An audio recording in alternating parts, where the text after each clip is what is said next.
So hello everyone, स्वागत है आपके अपने यूट्यूब चैनल एडुमैन ट्रैक पर। आज आपका जो आरआरबी ग्रुप डी का जो एग्ज़ाम हुआ यानी 14 अगस्त की जो सेकंड शिफ्ट हुई है उसका हमको 100% एनालिसिस करेंगे। आपका करेक्ट क्वेश्चन के साथ उसका करेक्ट एनालिसिस करेंगे। आज के ये जो आपका ओरिजिनल 100% या आपका जो क्वेश्चन पूछे गए थे वही क्वेश्चन हम लेकर आए हैं। इसके लिए प्लीज़ वीडियो को लाइक और चैनल को सब्सक्राइब जरूर कर दें और प्लीज़ टेलीग्राम चैनल को ज्वाइन जरूर कर लें। जो आपका क्वेश्चन पूछा गया था कि 100 मीटर दौड़ में 10.09 सेकंड का समय निकालकर सबसे तेज दौड़ने वाले धावक के रूप में किसे जाना जाता है। चार ऑप्शंस आपको दिए गए थे। ए नीरज चोपड़ा, बी ऑप्शन था गुरविंदर सिंह, सी ऑप्शन था अमलन बोर गोहाई और डी ऑप्शन था आपका मणिकांत होबलीदार। करेक्ट जो आंसर था आपका option number B, Gurvinder Singh आपका एकदम इसमें करेक्ट ऑप्शन था। ऑप्शन नंबर बी इसका एकदम करेक्ट ऑप्शन था। इसी कुछ हमने एक्सप्लेन किया, इसको आप देख सकते हैं कि राष्ट्रीय स्तर की प्रतियोगिता में गुरविंदर सिंह ने 100 मीटर स्प्रिंट में 10.09 सेकंड का शानदार समय दर्ज कर भारत की सबसे तेज एथलीटों में अपना नाम स्थान बनाया है।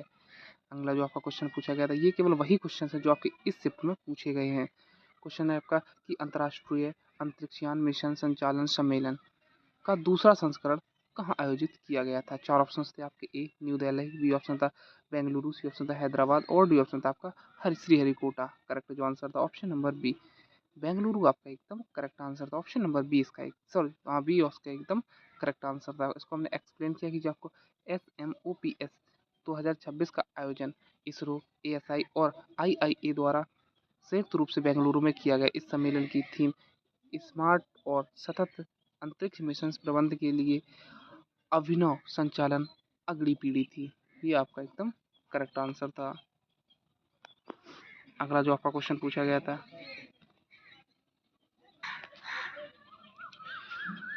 ये क्वेश्चन है आपका कि केंद्रीय बजट 2025-26 के अनुसार वित्तीय वर्ष 2025-26 में कितने डे केयर कैंसर केंद्र स्थापित किए जाएंगे। ऑप्शन थे आपके 100, बी ऑप्शन था आपका 200, सी ऑप्शन था 300 और डी ऑप्शन था आपका 500। करेक्ट जो आंसर था आपका ऑप्शन नंबर बी, 200 आपका एकदम करेक्ट आंसर था। ऑप्शन नंबर 20 क्वेश्चन का एकदम आपका करेक्ट ऑप्शन था। कुछ हमने इसको एक्सप्लेन भी किया है कि वित्त मंत्री द्वारा प्रस्तुत केंद्रीय बजट की घोषणा की गई है कि कैंसर रोगियों की सुलभ और किफायती इलाज जैसे कीमोथेरेपी प्रदान करने के लिए आगामी वित्त वर्ष 2025-26 के दौरान देश भर में 200 डे केयर कैंसर केंद्र स्थापित किए जाएंगे।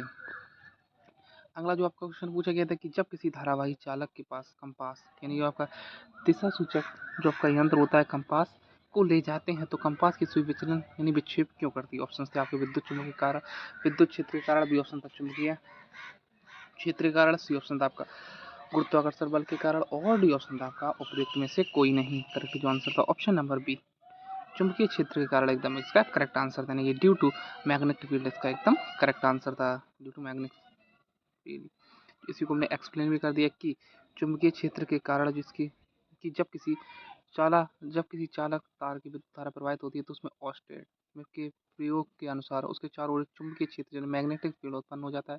कंपास की सुई स्वयं एक छोटा चुंबक है जो किसी बाहरी चुंबकीय क्षेत्र के प्रभाव में आकर विक्षेपित हो जाती है। अगला जो आपका क्वेश्चन पूछा गया ग्रसनी का मुख्य कार्य क्या है। ऑप्शन थे आपके केवल भोजन को निगलना, बी ऑप्शन था भोजन और वायु के लिए मार्ग प्रदान करना, सी ऑप्शन था केवल श्वसन में सहायता करना और डी ऑप्शन था आपका पाचन एंजाइमों का स्राव करना। करेक्ट जो आंसर था आपका ऑप्शन नंबर बी आपका एकदम करेक्ट आंसर था। यानी कि भोजन और वायु के लिए मार्ग प्रदान करना आपका एकदम करेक्ट आंसर था। इसी को हमने कुछ एक्सप्लेन भी कर दिया। गले का वह हिस्सा जहाँ मुख गुहा और नासा गुहा के पीछे स्थित होता है, यह पाचन तंत्र और श्वसन तंत्र दोनों का एक सामान्य साझा वर्ग है जो भोजन का ग्रसनली में हवा और श्वास नली ले जाने में मदद करता है। जो आपका जो ग्रसनी होता है, जब हम जो ऑक्सीजन लेते हैं और जो हम खाना खाते हैं, सांस लेते हैं और खाना खाते हैं, जो एक जगह जहाँ टकराती है उस स्थान को हम ग्रसनी कहते हैं। ये आपको याद रखना है शॉर्ट फॉर्म में। इसी को हमने जो अगला क्वेश्चन पूछा गया था कि वेग समय ग्राफ WT समय ग्राफ के अंतर्गत आने वाला क्षेत्रफल क्या दर्शाता है। ऑप्शन थे त्वरण, विस्थापन, चाल, बल। करेक्ट जो आंसर था आपका ऑप्शन नंबर बी, डिस्प्लेसमेंट यानी कि विस्थापन आपका एकदम करेक्ट आंसर था। ऑप्शन नंबर बी इसका एकदम करेक्ट आंसर था। ये बताया हमने कि जो आपका विस्थापन और समय t के साथ परिवर्तन की दर को परिभाषित किया जाता है वेग को। इस जो आपका अगला क्वेश्चन पूछा गया था, इससे पहले प्लीज़ वीडियो को लाइक और चैनल को सब्सक्राइब जरूर कर दें। क्वेश्चन पूछा गया था कि जनवरी 2026 में वेनेजुएला के राष्ट्रपति निकोलस मदुरो को पकड़ने यानी कि अपहरण करने के लिए किस देश ने ऑपरेशन एब्सोल्यूट रिजॉल्व चलाया था? ऑप्शंस थे रूस, बी ऑप्शन था संयुक्त राज्य अमेरिका, सी ऑप्शन था चीन और डी ऑप्शन था आपका कोलंबिया। करेक्ट जो आंसर था यूनाइटेड स्टेट ऑफ अरब यानी कि यूएसए, संयुक्त राज्य अमेरिका आपका एकदम करेक्ट आंसर था। इसी को हमने कुछ एक्सप्लेन भी कर दिया कि जनवरी 2026 में अमेरिकी सशस्त्र बलों ने ऑपरेशन एब्सोल्यूट रिजॉल्व नाम का एक सैन्य अभियान चलाया। इसके तहत वेनेजुएला की राजधानी कराकस में कार्रवाई करके वेनेजुएला के राष्ट्रपति निकोलस मदुरो को हिरासत में लिया गया था। अगला जो आपका क्वेश्चन पूछा गया था कि हर साल 1 से 7 अप्रैल के बीच अंधत्व निवारण सप्ताह मनाया जाता है। वर्ष 2026 में इसकी थीम क्या थी? ऑप्शंस थे आपके A I care for all, B option था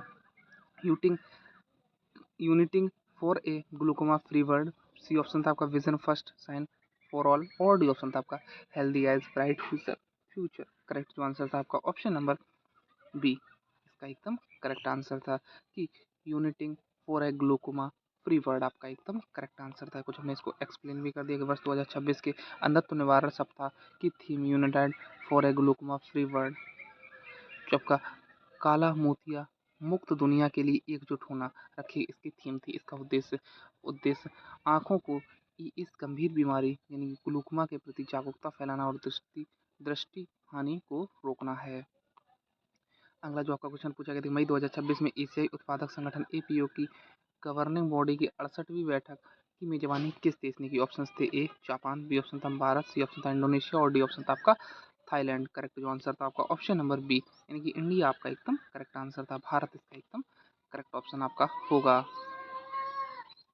कुछ हमने इसको एक्सप्लेन भी कर दिया है। इसके आपका क्वेश्चन 100% क्लियर हो जाएगा कि एशियाई उत्पादकता संगठन एपीओ की गवर्निंग बॉडी की 68वीं बैठक 20 से 22 मई 2026 तक भारत नई दिल्ली के भारत मंडपम में आयोजित की गई। इसकी मेजबानी भारत सरकार के वाणिज्य उद्योग मंत्रालय के अंतर्गत राष्ट्रीय उत्पादकता परिषद एनपीसी द्वारा की गई थी।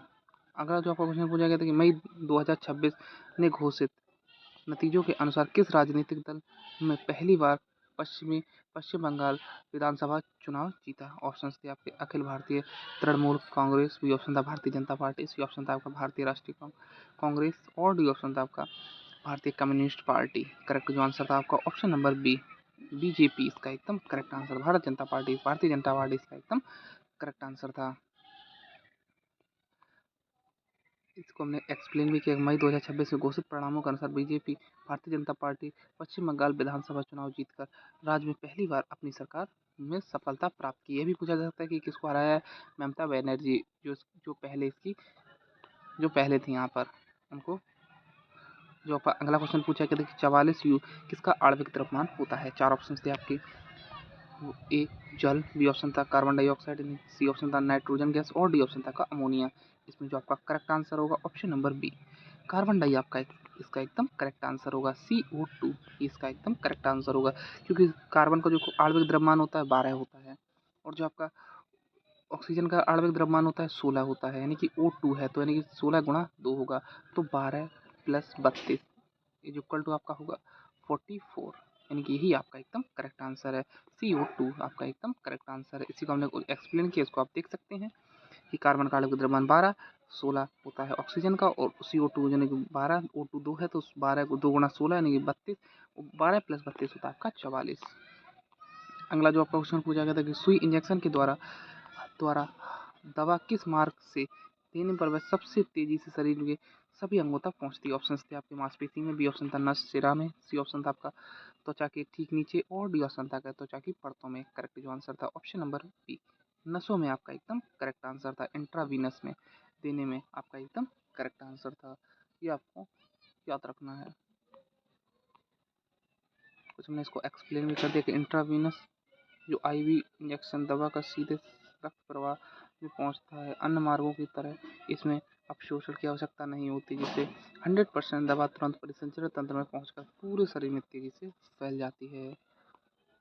अगला जो आपका क्वेश्चन पूछा गया था कि पाचन क्रिया में लार जो का सलाइवा होता है, सलाइवा का मुख्य कार्य क्या होता है? ऑप्शन थे प्रोटीन का पाचन करना, बी ऑप्शन था स्टार्च का शर्करा में बदलना, सी ऑप्शन था वसा का पाचन करना और डी ऑप्शन था भोजन को अम्लीय बनाना। करेक्ट जो आंसर था आपका ऑप्शन नंबर बी, स्टार्च को शर्करा में बदलना आपका एकदम करेक्ट आंसर था। जो आपका पाचन जो सलाइवा होता है उसका नाम होता है एमाइलेज, ये भी आपको याद रखना है। जो आपका एमाइलेज होता है ये आपको यही होता है, जो आपका जो सलाइवा होता है एमाइलेज, ये स्टार्च को शर्करा में बदलना ये इसका कार्य होता है, ये आपको याद रखना है। ये बताया हमने कि लार में एमाइलेज नामक एक एंजाइम पाया जाता है। यह भोजन में मौजूद जटिल कार्बोहाइड्रेट स्टार्च को तोड़कर सरल शर्करा मोल्टोज ग्लूकोज में बदल देता है।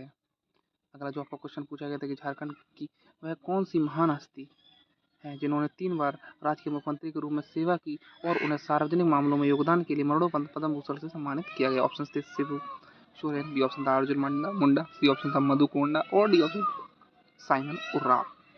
करेक्ट जो आंसर था आपका option number A, Shibu Soren आपका एकदम करेक्ट आंसर था। कुछ हमने इसको एक्सप्लेन भी कर दिया। जिन्हें शिबू सोरेन जिन्हें आदर्श पूर्वक दिशोम गुरु भी कहा जाता है, झारखंड राज्य का गठन आंदोलन के मुख्य प्रमुख नेता रहे। उन्होंने 3 बार 2005, 2008 से 9 और 2009 से 10 राज्य के मुख्यमंत्री के रूप में कार्य किया। जनसेवा और जनजातीय अधिकारों के लिए उन्हें पद्म भूषण प्रदान किया गया। लगभग आपके सारे क्वेश्चन कंप्लीट हो चुके हैं जो हमें मिले हैं। जितने क्वेश्चंस मिले हैं उसका हमने आपको 100% एनालिसिस किया है।